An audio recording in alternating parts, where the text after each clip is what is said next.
Good morning, have a blessed day. ప్రియ సహోదరి సహోదరుడా, కొన్ని రోజుల క్రితము నాకు ఒక కాల్ వచ్చిందండి.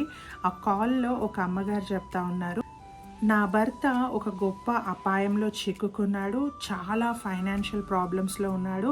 అయితే నా బంగారం అంతా నేను తనకి ఇచ్చేసాను, ఇవన్నీ అమ్మేసైనా సరే నువ్వు మాత్రం ఆ ప్రాబ్లమ్స్ నుంచి బయటికి రా అని నా భర్తకు నేను సహాయం చేశానని ఆ అమ్మగారు చెప్తా ఉందండి.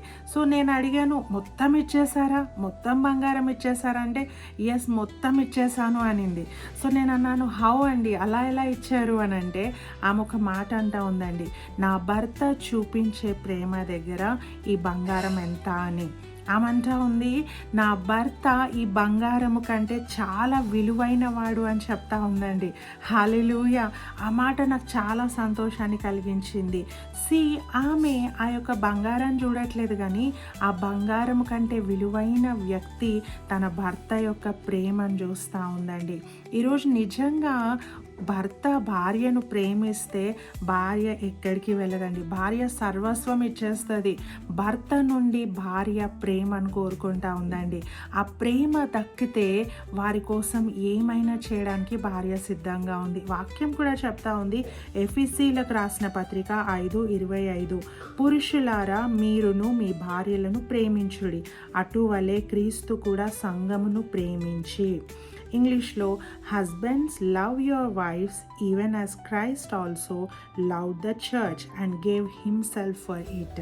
ఇక్కడ చూడండి, వాక్యం చెప్తా ఉంది, క్రీస్తు సంఘం కోసం ఎలాగైతే తన ప్రాణాన్ని పెట్టాడో అలాగా భర్త భార్యను ప్రేమించాలంట. ఏ విధంగా అంటే ప్రాణం ఇచ్చేంతగా ప్రేమించాలంట అండి. ప్రేమ అంటే కేవలం నోటితో చెప్పడం కాదండి, నువ్వంటే నాకు ఇష్టము, నువ్వంటే ఇది అది అని చెప్పడం కాదు, క్రియల్లో చూపించాలండి.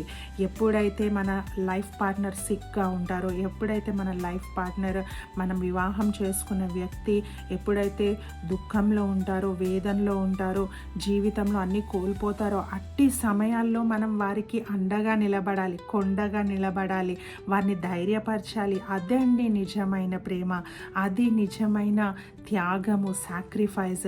అంతేగాని అన్నీ బాగున్నప్పుడు మంచిగా ఉండి అన్నీ కోల్పోయినప్పుడు వారిని పక్కన పెట్టేయడము, వారిని డిస్రెస్పెక్ట్ చేయడము, వారిని అగౌరవంగా మాట్లాడడము, ఇవన్నీ మనం చేస్తే మనము ఎప్పుడు కూడా ఏ భార్య భర్తలు కలిసి ఉండలేరండి. సో ప్రియ సహోదరి సహోదరుడా, ఈరోజు ప్రేమ దోషములన్నిటిని కప్పేస్తుందంట. ప్రేమ నువ్వు చేసిన తప్పిదములను కప్పేస్తుందంట.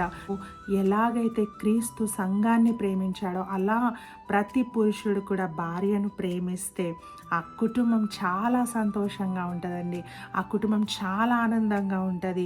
ఏ భర్త అయితే భార్యను ప్రేమిస్తాడో, గౌరవిస్తాడో ఆ కుటుంబము దీవించబడుతుంది. క్రీస్తు ప్రేమ, అనురాగం ఆ కుటుంబంలో ఉంటుంది. వారి పిల్లలు తరతరాలు ఆశీర్వదించబడతారు, వాళ్ళు అనేకులకు మాదిరిగా ఉంటారండి. సో ప్రియ సహోదరి సహోదరుడా, ఈరోజు మనము కూడా అలా ఉండాలని దేవుడు కోరుకుంటా ఉన్నారు. సో మనం కూడా ప్రభువు సహాయం తీసుకొని ప్రతి భర్త భార్యను ప్రేమించండి, గౌరవించండి. ప్రతి భార్య భర్తని గౌరవించండి, రెస్పెక్ట్ చేయండి. తప్పకుండా మీ కుటుంబం దీవించబడుతుంది, వర్ధిల్ల చేయబడుతుంది. అట్టి కృపా దేవుడు మనకు దయచేయను గాక. God bless you. ప్రార్థన చేసుకుందాం. మహాపరిశుద్ధుడా, మహోన్నతుడా, నీకు వందనాలు. ఈ సమయంలో ప్రభా వాక్యం విన్న ప్రతి ఒక్కరిని మీరు దర్శించండి, మీ ఆత్మతో నింపండి, బలపరచండి ప్రభా.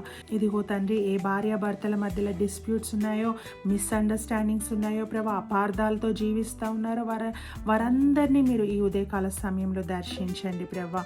తండ్రి, ఏ పురుషుడైతే ప్రభా మరి భార్యను ప్రేమిస్తాడో ప్రభా, ఆ కుటుంబం దీవించబడుతుందని చెప్పావు ప్రభా. మరి నిజంగా భార్య కూడా భర్తను గౌరవించుటకు మీరు సహాయం చేయండి ప్రభా. ఇదిగో తండ్రి, ఎలాగైతే మీరు సంఘాన్ని ప్రేమించి మీ ప్రాణాన్ని సైతం లెక్క చేయకుండా సంఘాన్ని ప్రేమించారో అలాగే ప్రతి భర్త కూడా భార్యను ప్రేమించుటకు, గౌరవించుటకు ప్రభా వారికి చక్కటి జ్ఞానము, వివేచన, ఆలోచన మీరు అనుగ్రహించండి ప్రభా. లోక పద్ధతులు కాదు, లోక మనుషులు పెట్టిన పద్ధతులు కాదు ప్రవ్వా, నీవు ఏం చెప్తా ఉన్నావో దానికి లోబడి వారి జీవితాలని ప్రవ్వా బండ మీద కట్టుకొనుటకు మీరు సహాయం చేయండి, వర్ధిల్లుటకు సహాయం చేయండి. మీరే ఈ యొక్క ఉదయకాల సమయంలో రాతి గుండెలను ప్రవ్వా, ఏ గుండెలైతే ప్రవ్వా, ఏ హృదయాలైతే కఠినపరచబడ్డాయో ప్రవ్వా, వాటిని సున్నితంగా మార్చి వారిలో ప్రవ్వా నీ ప్రేమ, నీ సంతోషం, నీ సమాధానంతో నింపి ప్రవ్వా నీ కృపలో వర్ధిల్ల చేయమని నజరేయుడైన యేసు నామమున అడిగి వేడుకొని పొందుకొని ఉన్నాం తండ్రి. Amen. God bless you all.